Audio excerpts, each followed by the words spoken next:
So my name is Felicia Embry. I'm originally from New Jersey. I've been living here in Colorado since 2011. Was in the medical field ever since high school as a biller and coder. But when Quentin actually got sick, just couldn't do the whole being in the hospital or any setting like that. So I decided I would chase my passion and do cooking. And that's what I do. I own a catering business. You have your children, you love them. You just have to love them. They're your kids. You don't always like them. You always like what they're doing or saying, you know. But Quentin, I always just liked him he's just a good human. So he's super caring, friendly, always worried about, you know, how the next person is feeling. He's always been a person to give you like his shirt off his back. That's just who he is. And I don't look at him just as my son. Even now, he's like one of my friends. So when Quentin got sick, it was a loss. If you ask my family, especially my brothers, they will say that they think Quentin started showing signs when he was younger, just by some of the things he did. For me, it was probably 3 weeks before he really had a whole psychotic breakdown. I thought something was wrong. You could tell he wasn't really sleeping. And it just seemed like maybe college was too much. He was doing very well in school. He had just got his red shirt for football. And then in April of 2017, he just went on a whole ramble.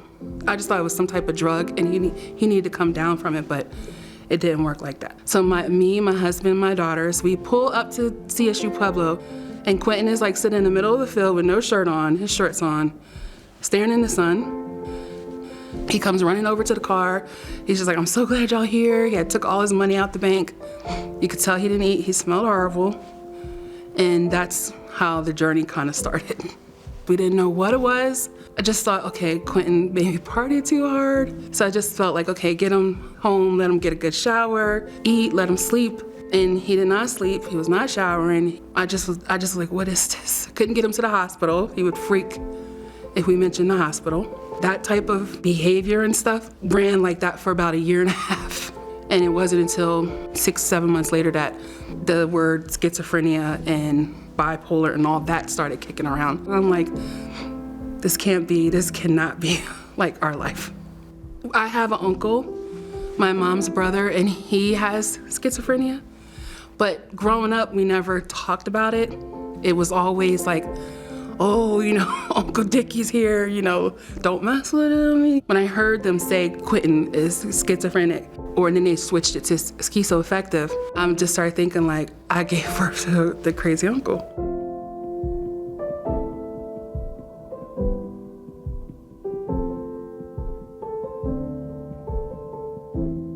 Well, I haven't really dealt with racism, you know, I say that a lot. And then they said, you have. When you go to the hospital.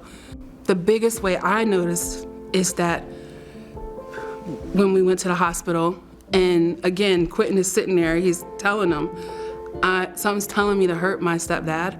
I know I'm not supposed to, but I'm worried that I may. In all the definitions that I know, could be a threat to the family.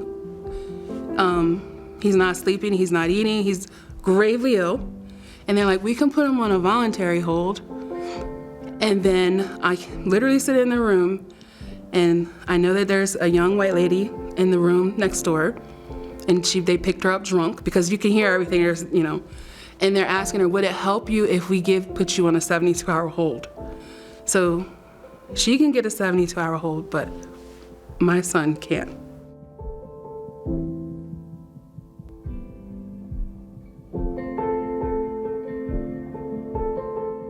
When Quentin got admitted in New Jersey, so the staff looks like us, you know, the patients all look like us.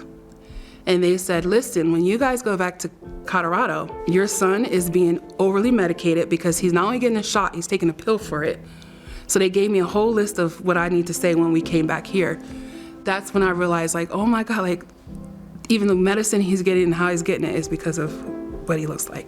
It sounds corny or cliche, but just not on my watch. Like, we could do so much better.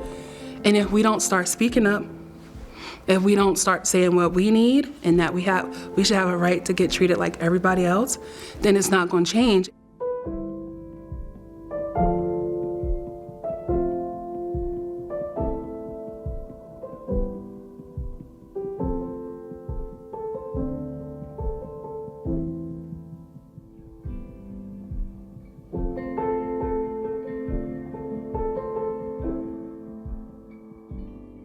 I wish I would have done family to family a lot sooner. Like when Quentin was really going through it, because I walked away with this binder. I'm like, I can't believe I got this binder of all these resources. The other part, just what you learn. You learn about the brain, the medication, how to advocate for your family. You get this community of people who understand where you're coming from, and you can speak it out loud. Like, I feel so heard with NAMI. I really heard, and I didn't know how much I needed that. For Quentin, he was going through the motions at Fort Logan, and it wasn't until he got a social worker who happened to be Hispanic. Quentin said he felt like she was like an auntie. She figured out what worked, and the whole dynamic changed. I want to be a peer support specialist and then really get into the mental health world a lot, because I think representation matters, and I feel like I can give back. Being with NAMI, I just feel like I have a voice here, and I haven't felt like that in probably the last 5 years.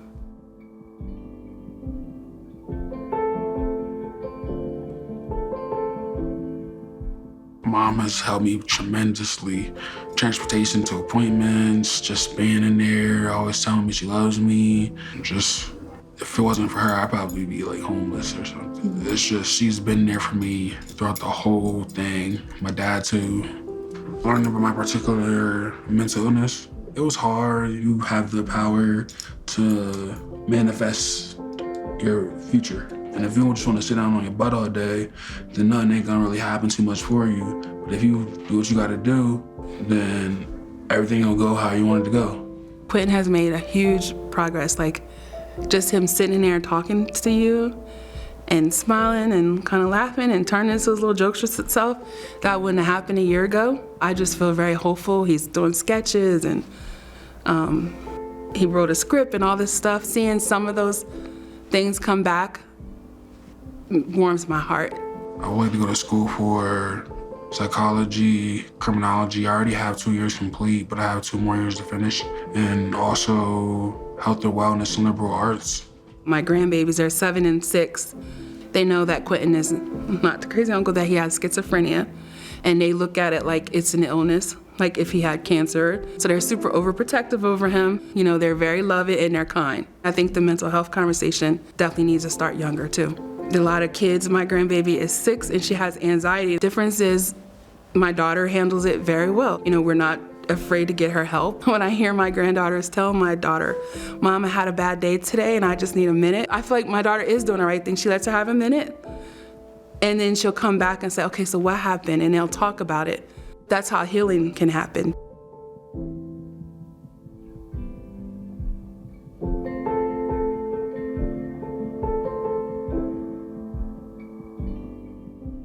I got a hug from my mom on the camera. Oh, Quentin.